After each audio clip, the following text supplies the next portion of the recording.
अस्सलामुअलैकुम, welcome back to my channel. तो दोस्तों, आज आपने ये वाली रेसिपी देख ली तो समझो आप 100 बार भी दही बड़े बनाएंगे तो आपके सेम बाज़ार जैसे सॉफ्ट, नरम और अंदर से फ्लफ़ी बनेंगे। अगर आपके दही बड़े की भी गुठली रह जाती है तो आप इस रेसिपी को मिस मत कीजिएगा। आगे रमज़ान की आमद है तो आप दही बड़े इस तरह बनाइएगा। आप इसे बनाकर स्टोर भी कर सकते हैं और पूरा महीना इंजॉय कर सकते हैं। आपके भी बिल्कुल हलवाई जैसे सॉफ्ट, मुंह में घुल जाने वाले दही बड़े बनेंगे। साथ में हम दही पकौड़ियाँ भी बनाएंगे। तो सबसे पहले हम बैटर तैयार कर लेते हैं, जिसके लिए हमने 1.5 कप बेसन अच्छी तरह छान के लिया है। जी हाँ, 1.5 कप से हम 1.5 सारे दही बड़े बनाएंगे। साथ में हम नमक ऐड कर लेते हैं और चिली फ्लेक्स ऐड करेंगे। सारी चीज़ों की क्वांटिटी हमने 1/3 चम्मच के करीब रखी है। तो साथ में ब्लैक पेपर भी ऐड कर लेते हैं और ज़ीरा भी ऐड करेंगे। अच्छी तरह इन सारी चीज़ों को मिक्स कर लेते हैं ताकि हमारी जो फुल्कियां हैं वो टेस्टी बने। और थोड़ा थोड़ा पानी डालकर हमने स्मूथ सा बैटर तैयार करना है। बहुत ज़्यादा हम पतला नहीं रखेंगे, इसलिए हम पानी थोड़ा थोड़ा करके ही ऐड कर रहे हैं। ऐसा ना हो एक ही दफ़ा पानी ऐड कर दें और बैटर हमारा पतला हो जाए। तो 1 पिंच के करीब हमने मीठा सोडा ऐड किया है। आपने बेकिंग सोडा ऐड नहीं करना, मीठा सोडा जो खाने में यूज़ होता है। यहाँ पर बैटर थोड़ा सा थिक लगा तो मैं मज़ीद थोड़ा सा पानी ऐड करके एक ही डायरेक्शन में इसे मिक्स करते जाएंगे। तकरीबन 5 से 7 मिनट के लिए हमने अच्छी तरह मिक्स करना है। तो आप इसकी कंसिस्टेंसी चेक कर सकते हैं। हम इसको मज़ीद फेंटेंगे ताकि ये फ्लफ़ी हो जाए। आप ये काम हाथ से भी कर सकते हैं। तो कंसिस्टेंसी बहुत ज़्यादा पतली भी नहीं रखनी, बस इतनी रनिंग होनी चाहिए। अब इस बैटर को हम तकरीबन 15 से 20 मिनट के लिए रेस्ट पे रखते हैं। इतनी देर में हम अपनी हरी चटनी बना लेते हैं, जिसके लिए 1/2 टेबल स्पून ज़ीरा, 2 सब्ज़ मिर्चें और हरा धनिया, हरा पुदीना लिया है अच्छी तरह वॉश करके, और 2 जवे हमने लहसुन के लिए हैं। थोड़ा सा हम इसमें नमक ऐड करेंगे और 2 से 3 घूंट हम इसमें दूध ऐड करेंगे, जिसमें अच्छा सा पेस्ट तैयार हो। यहाँ पर हरी भरी चटनी भी तैयार हो चुकी है। 20 मिनट हो चुके हैं। बैटर जो है हमारा फ्राई करने के लिए बिल्कुल तैयार है। यहाँ पर घी भी गर्म हो चुका है। चम्मच को हम घी से ग्रीस कर लेते हैं और 1 चम्मच भर कर हम इसमें ऐड करेंगे। आप देख सकते हैं चूल्हे की फ्लेम को हमने बिल्कुल लो रखा है। तो 1 भर कर चम्मच हम इसमें ऐड करेंगे।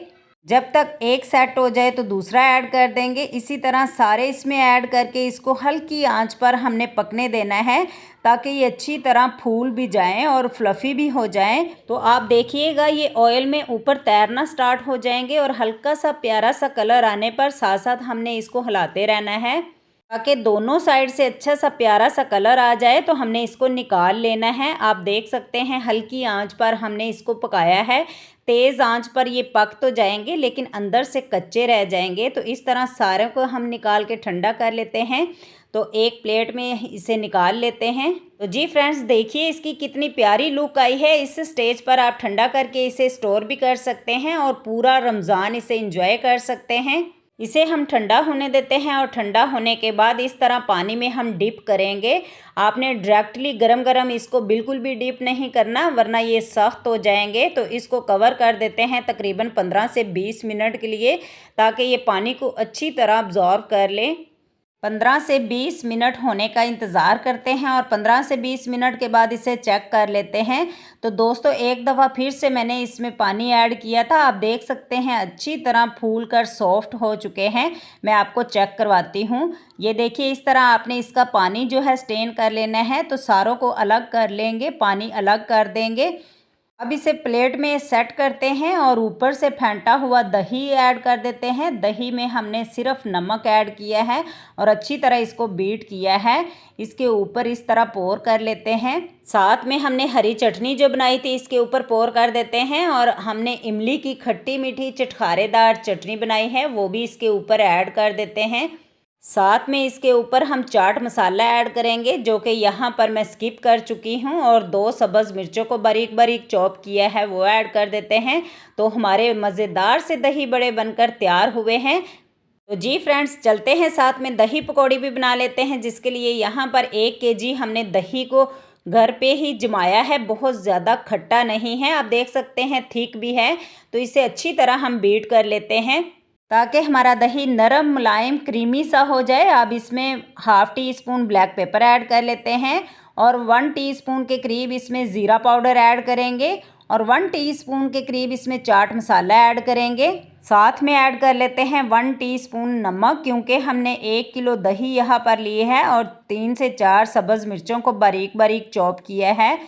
सारी चीज़ों को अच्छी तरह मिक्स करके हम मज़ेदार सा रायता तैयार करेंगे। जी दोस्तों, रायता भी हमारा तैयार हो चुका है और आपका टाइम ज़ाया किए बगैर हमने दही पकौड़ियों को पहले से ही भिगो के रखा था और आलू को भी अच्छी तरह बॉयल्ड करके बारीक बारीक कट कर लिया है। यहाँ पर 3 आलू का मैंने यूज़ किया है। तो इसको इस तरह डिश में हम सेट कर लेते हैं। तो जी दोस्तों, दही में ऐड करने से पहले आपने आलू को अच्छी तरह ठंडा कर लेना है। ऐसा ना हो आप गरम गरम दही इसके ऊपर ऐड कर दें।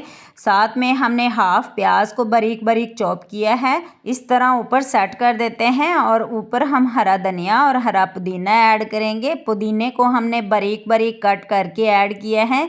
साथ में हमने 1 अदद टमाटर लिया था, बीज को हमने निकाल दिया है। इस तरह हमने छोटे छोटे क्यूब्स में इसे कट किया है, वो भी ऐड कर देते हैं। तो सारी चीज़ें पहले से ही मैंने तैयार करके रखी थी ताकि आपका भी टाइम बच जाए।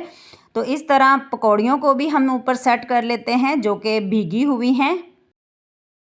इसे भी हमने आधे घंटे के लिए भिगो के रखा था, तो अच्छी तरह ये सॉफ्ट हो चुकी हैं। आप इस तरह पकौड़ियों को स्टोर भी कर सकते हैं और पूरा महीना एंजॉय कर सकते हैं। अब हम इसके ऊपर रायता जो है वो पोर कर देते हैं। जी फ्रेंड्स, झटपट से यहाँ पर हमने दही पकौड़ी भी तैयार कर ली है। तो लास्ट में इसके ऊपर हमने बारीक बारीक खीरे के क्यूब्स कट किए हैं, वो ऐड करेंगे और साथ में हम थोड़ा सा पुदीना ऐड कर देते हैं। तो जो हमने इमली की चटनी तैयार की है वो बाद में यूज़ करेंगे, क्योंकि पहले हम 10 से 15 मिनट के लिए इसे फ्रिज में रख के ठंडा करेंगे। तो आप देख सकते हैं हमारी दही पकौड़ी भी बनकर तैयार हुई है। तो जी फ्रेंड्स, आई होप कि आपको वीडियो पसंद आई होगी। वीडियो अच्छी लगे तो एक लाइक भी कर दे, जो चैनल पर नए हैं चैनल को सब्सक्राइब भी कर दे और बेल का बटन भी दबा दें ताकि हम मज़े मज़े की रेसिपीज़ आपके लिए लेके आएँ। मिलते हैं अगली मज़ेदार सी रेसिपी के साथ। इजाज़त दीजिए, अल्लाह हाफिज़।